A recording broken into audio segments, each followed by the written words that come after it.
you have your Bible with you, you can turn to John chapter 4.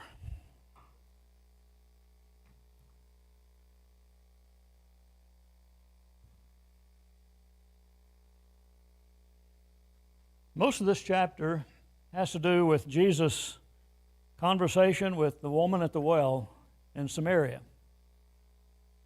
There are a lot of unusual things about this story. In fact, I think the conversation that Jesus had with this woman was the longest recorded conversation he had with anybody in the New Testament. This woman was the first person that he ever openly acknowledged his lordship to. Now, there were some times when it was suggested or implied, but this is the first time he said, "I am he." She was the first woman on record that went out to tell other people about the Lord. Those are just a few of the things that we're going to learn about this woman that stand out to me and from which we can learn lessons of application ourselves. So let's start with verse 3. He left Judea and departed again to Galilee. Back from Judea to Galilee. But he needed to go through Samaria. I think the King James says he must needs go through Samaria. One of the questions that is often asked is, why did Jesus need to go through Samaria? Need is a stronger word than want. He could have said it was unusual to his disciples even, because Jews normally wouldn't make a journey through Samaria to go from Judea to Galilee or to go from Galilee to Judea. The Samaritans were considered by the Jews almost as bad or worse than Gentiles. Some even consider them worse than Gentiles. They were considered double outcasts. The nation of Israel divided. They were often engaged in war. And finally, when the Assyrians came and overthrew and took the northern tribes, which was called Samaria, only Judea was left. The Assyrians south in Samaria, and they imported other Assyrians in to mate with them and created a generation of half-breeds, half Israelite and half Gentile or Assyrian. Now the Judeans didn't accept this on two grounds. One is Israel, the northern kingdom of Israel, had been an enemy of Judah almost all the time that they were divided. Plus, the arch enemy of both Israel and Judah had even made conquest into Judea. And had it not been for the good King Hezekiah that was reigning at that time in Judea, they might have even taken Judea at the same time. So these people were outcast because they were half-breeds. They were outcast because they were Assyrians. They were outcast because they were of the northern kingdom of Israel. So the Jews, but when they needed to make a journey from Galilee to Judea or Judea to Galilee, they usually took one of two routes to bypass Samaria. They could go by land by crossing the Jordan River in Judea, going up on the Perean side of the Sea of Galilee, crossing back over after they had passed Samaria into Galilee. That was a longer journey, and it was a more arduous journey. But it was a journey they were willing to make rather than to make themselves unclean to Galilee, is to go by boat. Most people didn't have a boat that was big enough to make that journey, and usually there was a fare involved if they took a boat from Judea to Galilee, bypassing Samaria. So most people didn't go by that route. Consequently, very few Jews traveling from Judea to Galilee travel through Samaria. So why would Jesus need to go through Samaria? Was it because there was something there he needed? The answer to both of those questions is yes. There was someone there who needed him, and there was something there he needed to do. I'm going to go ahead just a little bit near the end of this story to verses 34 and following, where the disciples of Jesus had come back from getting some food and was trying to get him to eat something, and he didn't want his work. Well, did God have any work for him to do in Samaria? His mission was to the lost sheep of the household of Israel. But Israel consisted of more than just the people of Judah. Northern Israel was Israel as well. So he had as much to do in that part of Israel as he did in Judah. Let's go on and real 4 months, and then comes the harvest. Behold, I say to you, lift up your eyes and look at the fields, for they're already white to harvest. And he who reaps receives wages and gathers fruit for eternal life, that both he who sows and he who reaps may rejoice together. For in this the saying is true, one sows and another reaps. I sent you to reap that for which a concise description of Jesus' purpose. He had come to unite Israel. He had come to the lost sheep of the household of Israel. And he had a mission in Samaria as well as in Judea. But there was also someone in Samaria that needed him. Let's see who that was. So he came to a city of Samaria which is called Sychar. Now Sychar, it was about 30 miles from Jerusalem to Sychar, and it was about 30 miles from Sychar on to Nazareth. So Jesus and his disciples had probably been traveling a day and a half on foot. When they arrived at this place called Sychar, which was near the plot of ground that Jacob gave to his son Joseph, Jacob the well, and it was about the 6th hour, or that's noon. So they had been walking all that day up till noon, probably had been walking all the day before to get that 30 miles from Jerusalem, and he was tired. What does this tell us about the physical Jesus? I think sometimes we think about Jesus being the Son of God, and he would get tired just like our body. He might have been motivated by inner purposes that would be greater than ours, that would help him to overcome some of these human weaknesses and frailties, but he was a human being. He got hungry, and he got tired. He got thirsty. And here he is both thirsty and tired. And a Samaritan woman came to draw water, and Jesus said to her, give 3 taboos. One was that a Jew never spoke to a woman in public.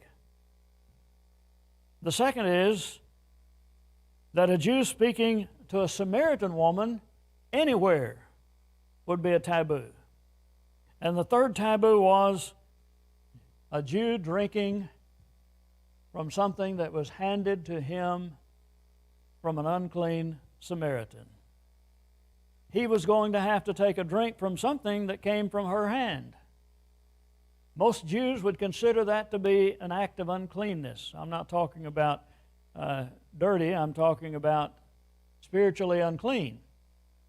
That would render a Jew unfit to enter the temple and participate in Jewish rituals.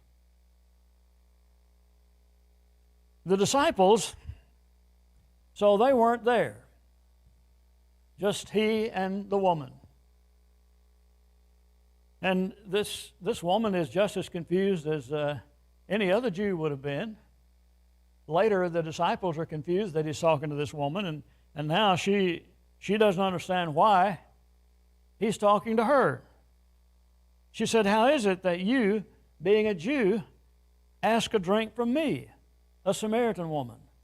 He had broken a serious taboo, and she couldn't understand why he would do. He answered her, verse 10, if you're trying to keep up, "If you knew the gift of God and who it was who says to you, 'Give me a drink,' you would have asked him, and he would have given you living water." Living water? Well, that's kind of an ambiguous term, because living water was a term that was often used for an artesian well. You know what an artesian well is? That's a well that just bubbles out of the ground. You don't have to dip the water out of it.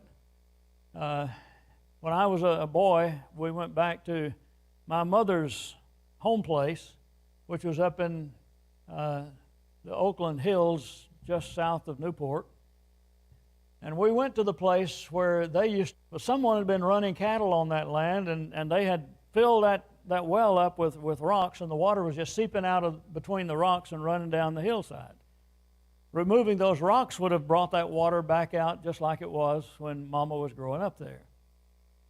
That would have been the meaning of living water. Most of the time it's used, but that's not what Jesus meant. We'll find out later. The woman said to him, "Well, sir, you don't have anything to draw with, and the well is deep." Well, it wasn't an artesian well, but she thought that he was referring to that well. So she asked a pointed question. "Are you greater than our father Jacob, who gave us the well and drank from it himself, as well as his sons and his livestock?" So Jesus now proceeds to explain to her the difference in the well she's talking about, or the water she's talking about, and the water he's talking about. He said, "Whoever drinks this water will thirst again." In fact, you can still visit the place today that is the traditional site of Jacob's well. Some believe there's another site, but this is the traditional site. And it's quite a tourist attraction to go visit Jacob's well today. But I understand it's a little bit out of town, so this woman had to walk from where she was to the well, dip the water. Well, that must have been a grueling, monotonous task. A task that had to be done every day, maybe several times a day, to get all the water that would be needed by a family to bathe, to drink, to wash their clothes, to keep the house clean, all the things we use water for today. That would have been a monotonous task. So when Jesus tells her about this living water, she said, "If you drink, you won't ever thirst again." And he said, "The water that I will give you will become in him, or become in you, a fountain of water springing up unto everlasting life." What's he talking about? What's he offering her? What did Jesus have to offer that could be illustrated by a fountain of water flowing from one's inside? The gospel of salvation? There may be a lot of different ways you could express it, but he's talking about the means of obtaining eternal life. He's talking about that which, if we partake of, we can have spiritual life that begins here on earth and goes on into eternity. It's a everlasting life, that I may not thirst or come here to draw. She'd love to have some of this water that would be so good she'd never get thirsty again, and she wouldn't have to keep coming back to that well and drawing water and fulfilling that daily monotonous task. And Jesus said to her, "Go get your husband and bring him back here." She said, I don't have a husband. Why do you think Jesus asked? Okay. Is there a certain way he wants this conversation to go? One of the things that we find most difficult often in sharing the gospel with another person is moving the conversation in the direction we want to go. And we can talk about how the weather is. We can talk about how the fish are biting. We can talk about our aches and our pains and our problems and our joys. But a lot of times, or to open them up to receive the gospel. Jesus told her to do this to open her up to what he wanted to talk to her about. He had the insight to know how to do that. But let's stop here for just a moment and ask another question. Why was Jesus not a little bit more choosy about who he shared the good news with? You think he knew already this woman had 5 husbands and was living with somebody she wasn't married? We would be likely to think, well, there's no need in sharing the gospel with that woman. She's got her life so messed up, she couldn't get it straightened out. She'd have to leave her husband or leave that man that she's living with that's not her husband. She probably wouldn't want to do that. She's living in adultery or fornication or both. Good soil or not. Good soil to sow the seed of the gospel. We take it upon ourselves to determine who would be receptive and who wouldn't be receptive. And sometimes the people that we would assume to be unreceptive turn out to be the most receptive. And the people that we might think would not be moved, where's the power? The power is in the gospel. God has asked us to plant the seed. He's not asked us to make it germinate. He's not asked us to make it come up. He'll do that. What he wants us to do, those passages that talk about not casting your pearl before the swine. I know there are times when after we have done all we know how to do, we decide it's time to go on somewhere else or go to somebody else. But initially, God has commissioned us to sow the seed. He didn't tell us to be particular about where it fell. And he didn't tell us to try. The power is not in us. The power is in the gospel. So Jesus wasn't picky about who he shared the good news with. And let's just see how far he goes with sharing this good news before this story is over. Jesus said, call your husband. She said, I have no husband. Jesus says, you have well said. The one you now have is not your husband. So in that you spoke truly. Now the woman begins to wonder how this man knows that. He's telling her something about herself that he's not supposed to know.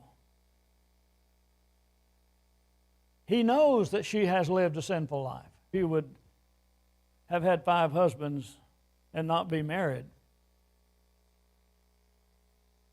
There was a law of levirate marriage that was practiced by the Israelites. I won't take the time to explain the whole of that law, but it was for the purpose of passing the territories that God had provided and divided out among all the families of Israel. Within that family had to have a son to whom that property was passed on to, and it was passed on to his son and passed on to his son and passed on to his son. The women received their inheritance from their husbands. The inheritance didn't go with the woman. The inheritance went with the man, and it was shared with his wife when they married, as long as a husband would die before they had any children. There are stories like that in the Bible. There's the story of Judah and Tamar. Tamar was the wife of Judah's first son. The first son died. Tamar was given to his second son. The second son died. The third son wasn't old enough to marry at that. Judah didn't give him to her, or her to him.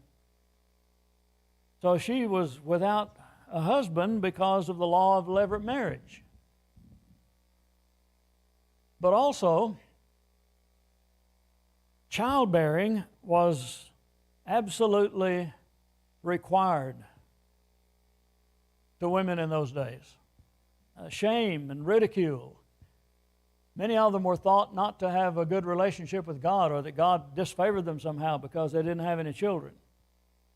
And sometimes, because of the importance of passing on the property to a son, a man who was married to a woman who couldn't have a child would put her away to go marry another woman.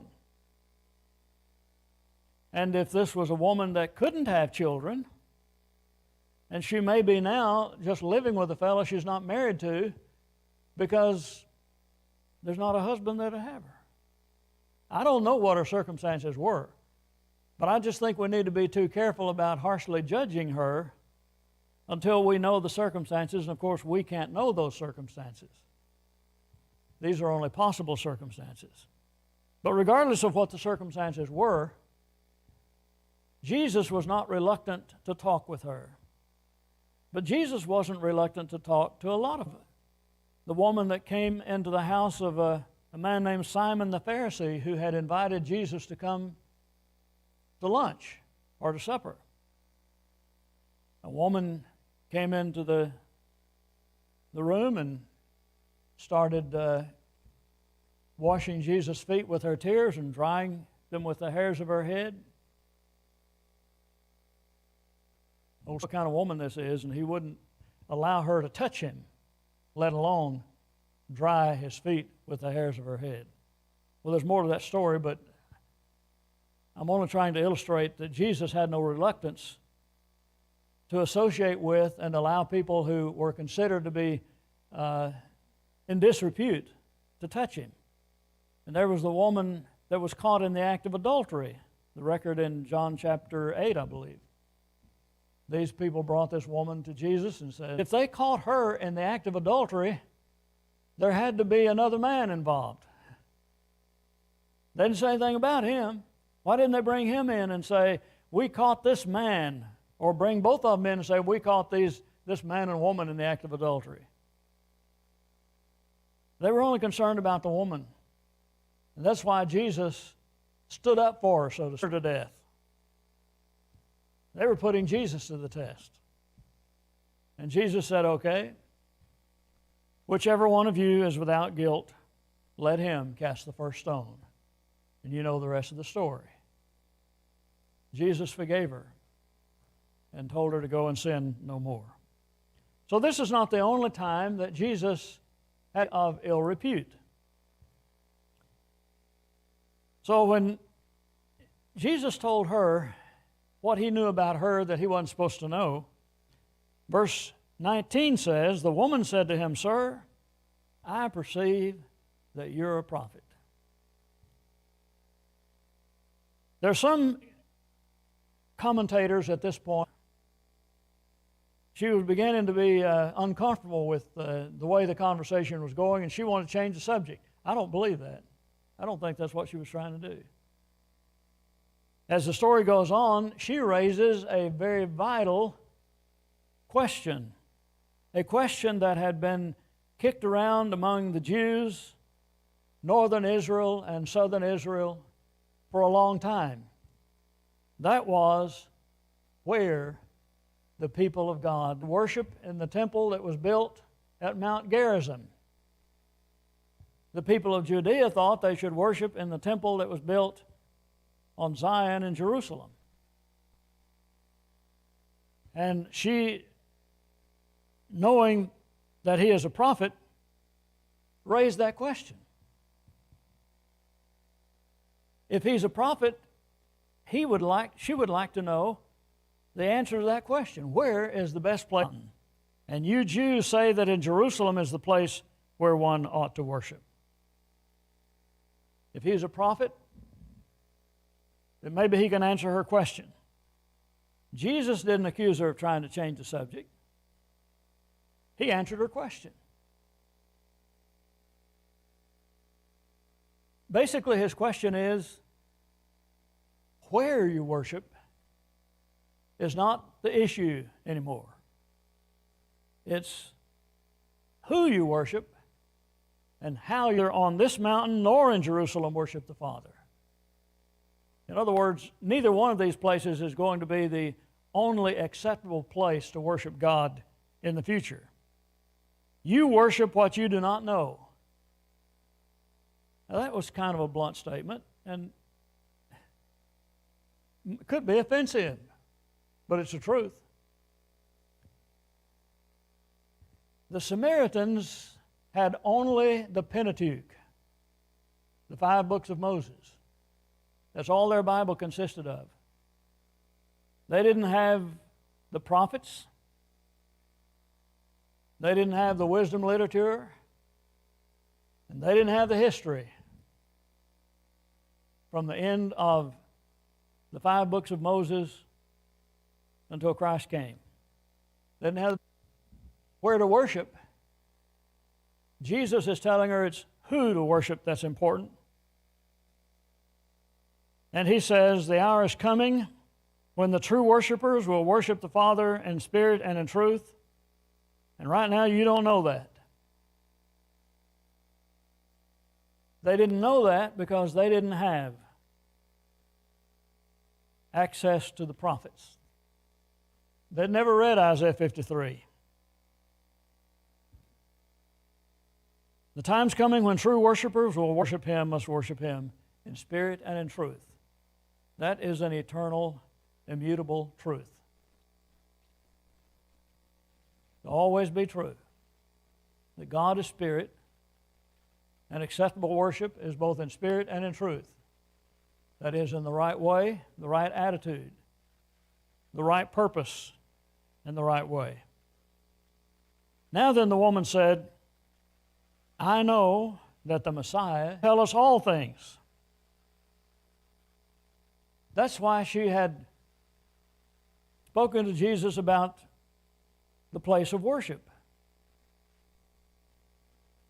She thought she had met the Messiah or the possibility of a Messiah. But the Samaritan concept of Messiah was not the same as the Judean concept. It was just a prophet. The only information they had was Deuteronomy 18:18, in which God promised to raise up a prophet like unto Moses. Now all they had was Moses. All they had was the writings of Moses. And so she is saying, prophet like Moses is coming. And when that great prophet like Moses comes, he will tell us where we ought to worship. If Moses were still here, he would tell us, but he's not here. We're waiting for that prophet like Moses to come so he can tell us where we ought to worship. That would restore the kingdom of Israel again as it was in its greatest grandeur, and rule over it with such power that they would throw off the oppression of the Roman government and set them free again as they were in the days of Solomon. Was this great prophet that would explain things to them that they needed to know. So Jesus said to her, and she's talking about, she knows that the Messiah is coming. She knows that this great prophet is coming. And look at what Jesus said. I am. In the previous chapter, Nicodemus came to see Jesus. That's a familiar story. You know it well. I don't have to relate it to you. But Nicodemus was confused about some things that Jesus said too. Jesus says, you must be born again of water and spirit. Nicodemus wondered, how in the world? The reason, I think, that he didn't understand, and the woman at the well did understand, she got it, but Nicodemus didn't. I think the reason is the difference in the concepts of who they thought the Messiah would be. And when we wonder why Jesus didn't tell Nicodemus who he really was, who was Nicodemus?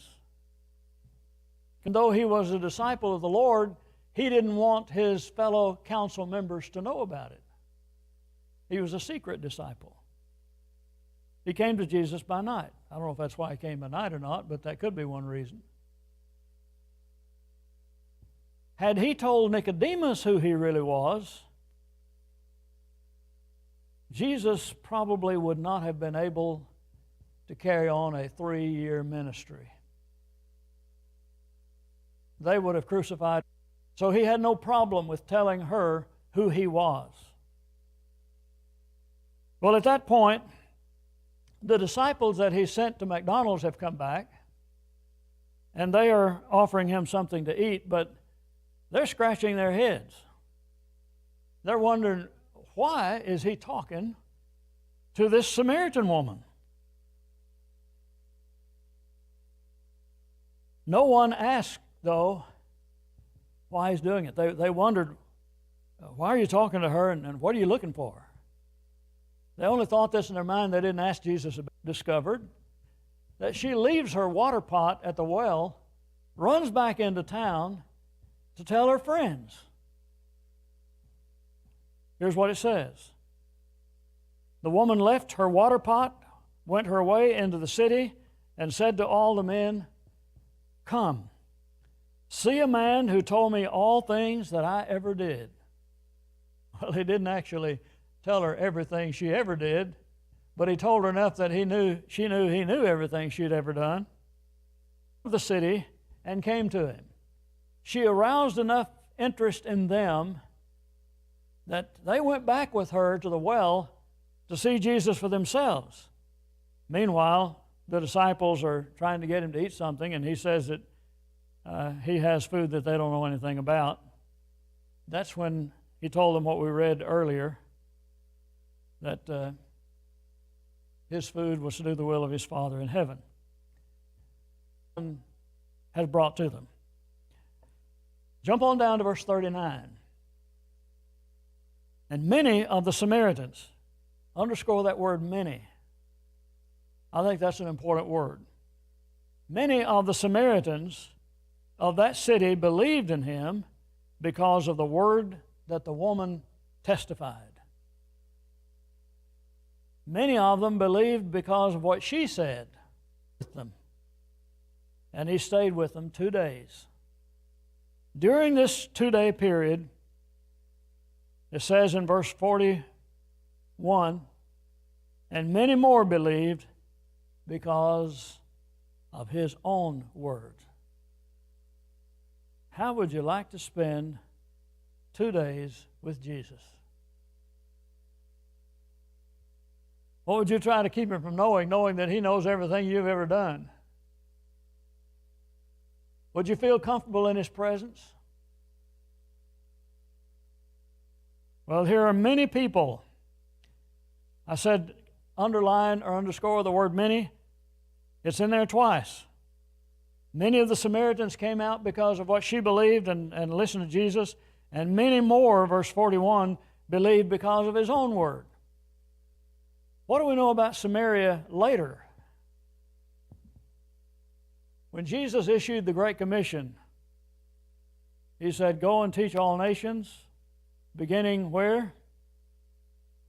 Judea, then going where? To Samaria. After the gospel began to be preached, the first 7 chapters, are all about the gospel being preached in Jerusalem. And Philip, who was one of the chosen servants of the church in Jerusalem, went down to Samaria, and he preached the gospel there. There were many who heard him and believed him, and that's where Simon the sorcerer was converted. Samaria became a focal point for the proclamation of the gospel after Jesus had died and the gospel began to be proclaimed.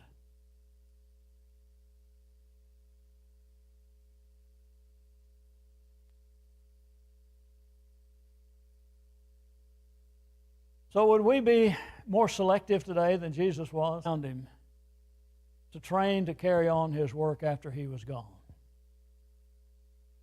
If you were entering into an important business, and I know it's not a good comparison to compare a business with the kingdom, but that's the best I can think of right now.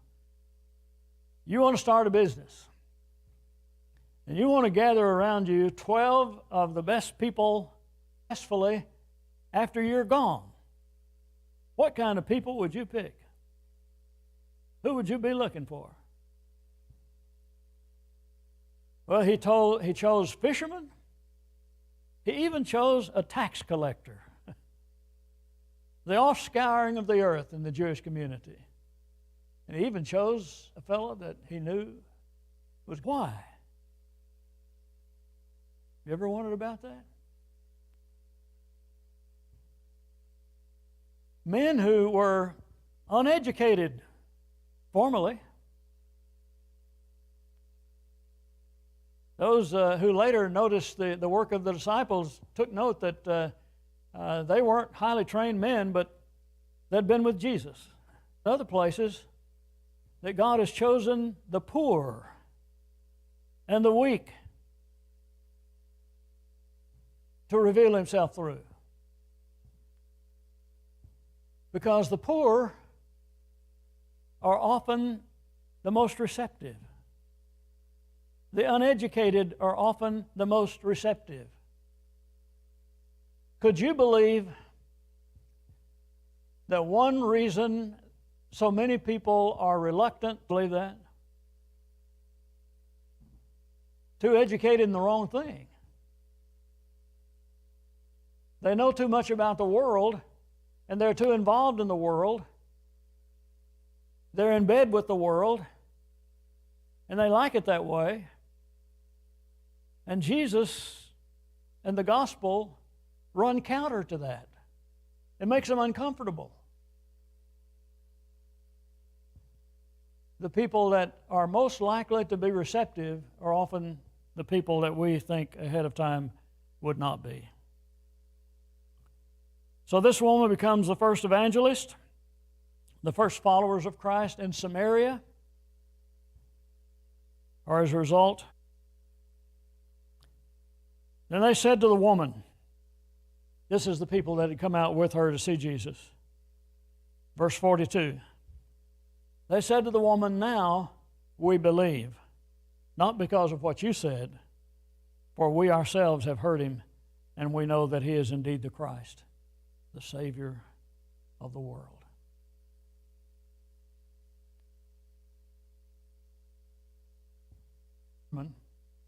Usually less than that. So I'm done. Unless y'all got something you want to say. Pardon? Oh, is that all? Well, I can't see the clock.